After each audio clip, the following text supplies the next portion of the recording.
guys, I am Kate Avila. I am from Wilmington, North Carolina. Hey guys, I'm Chastity Searcy. I'm from Detroit, Michigan. And I'm Danae. I'm from Charles County, Maryland. I'm Jadeja from Jamaica. I'm Dion from Orlando, Florida. So today we'll be talking about your inside truth and what we can do for unity to happen. A few of the things we'll be talking about is racism, racial division, racial issues, and unity. So to start us off, our first question is, explain systematic racism and how it is reflected today. Good question, Kate. Do you mind if I start, guys? Good. Okay. Well, to me, systematic racism is literally, like, the definition is in the term systematic racism. It's the system in which racism is trickled down to the very T. That includes government, schools, even down to housing and banks. Like, it's all down to the T of separation between white people and person of color. Yeah, for sure. Like oftentimes when I think of racism, I always think of it as like a personal thing, like something that someone else has against another person.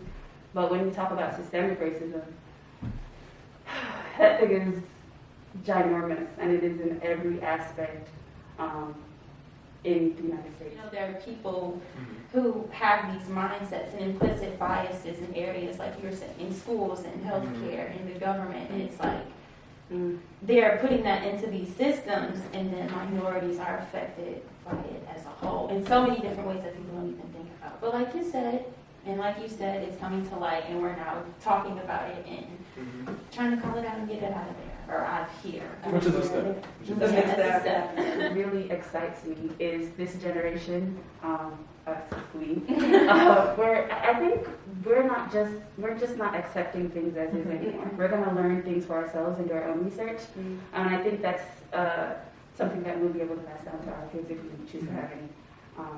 Yeah, so that's something that really excites me, is that we will be the change. I think so. Yeah, definitely.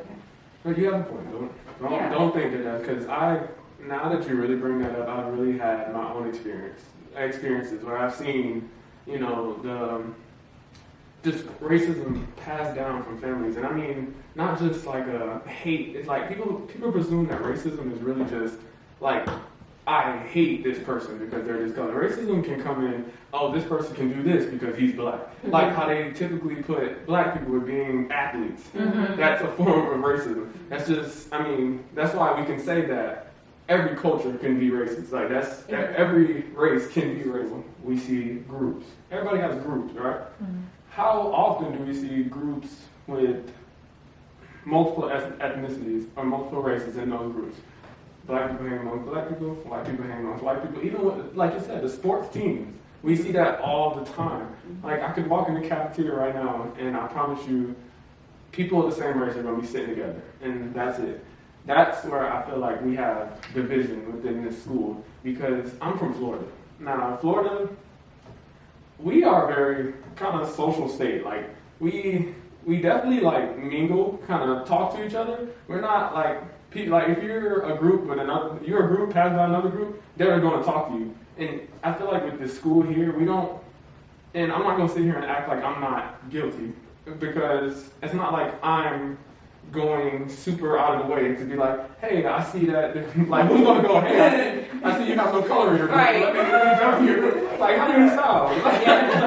Like, it's like, I understand, like, it's something that I want to work on for myself, I could say moving forward, is trying to get involved in more things. Like, open up to new experience. I feel like that's what's wrong, and that's what's causing the division here. People don't want to open themselves up to new experiences, you know? Like, I've never gone to a baseball game. Why can't I go and be like, hey, how does baseball go? Like, understand stuff that I've never understood before, and I feel like that's what makes us successful people. If we can open up ourselves to new experiences and wanting to mingle, like the baseball team, I've never even interacted with them, but why can't I? You know, what's telling me I can't? What's telling me I can't? You know, and I feel like most people at this campus feel like they can't. You know, like they can't get together and actually have these conversations. Like, oh, how do you feel about like how's playing football? How does that go? Or how's playing baseball? How does that go? Why can't those different sports teams come together and like have conversations? And why can't we in our groups or our group of friends mingle with other groups, other groups of friends and have like conversations?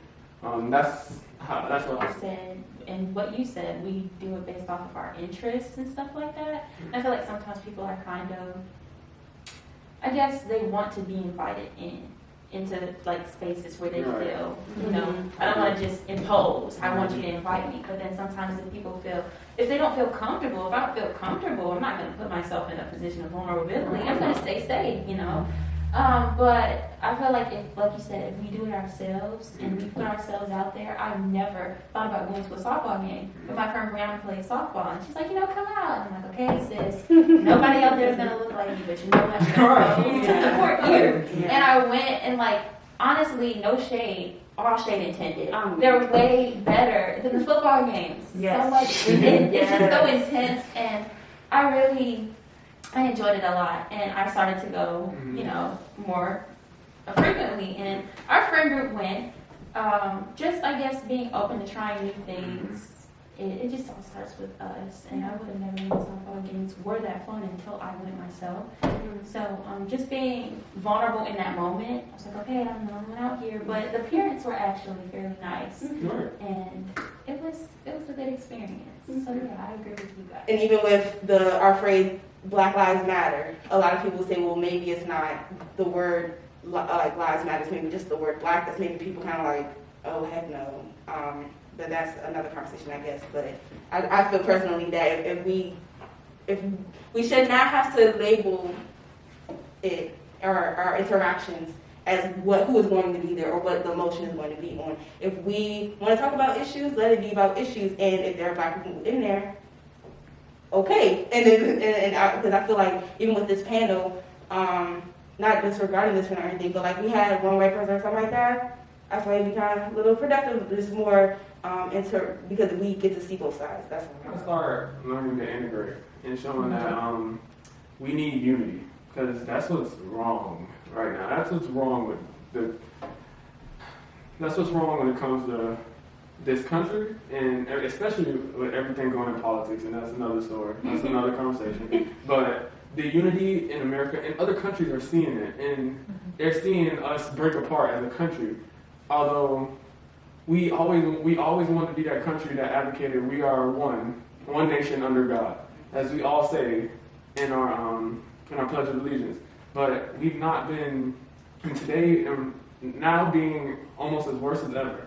Other than slavery and segregating, but now being as worse than compared to back then. It's like we're continuing to divide, and the division is getting terrible, and we choose. It's like it's scaring us to want to associate with others who are not like us, and that's I feel like that's one of the main issues that we need to work on when it comes to bringing back unity within at least within our country, because you got to start small and work your way out. You feel me? That's always been my view. Start small, start in your neighborhood, start in your school, start in these different friend groups, start in your sports team, and then work. I would like to see some more representation. So like people I can look up to on campus who are black, professors, black people with doctorate degrees who are influencing the next generation. I want to see that. I think I've had like 3 black teachers since I've been here, and I'm a senior. So that's something I want to see.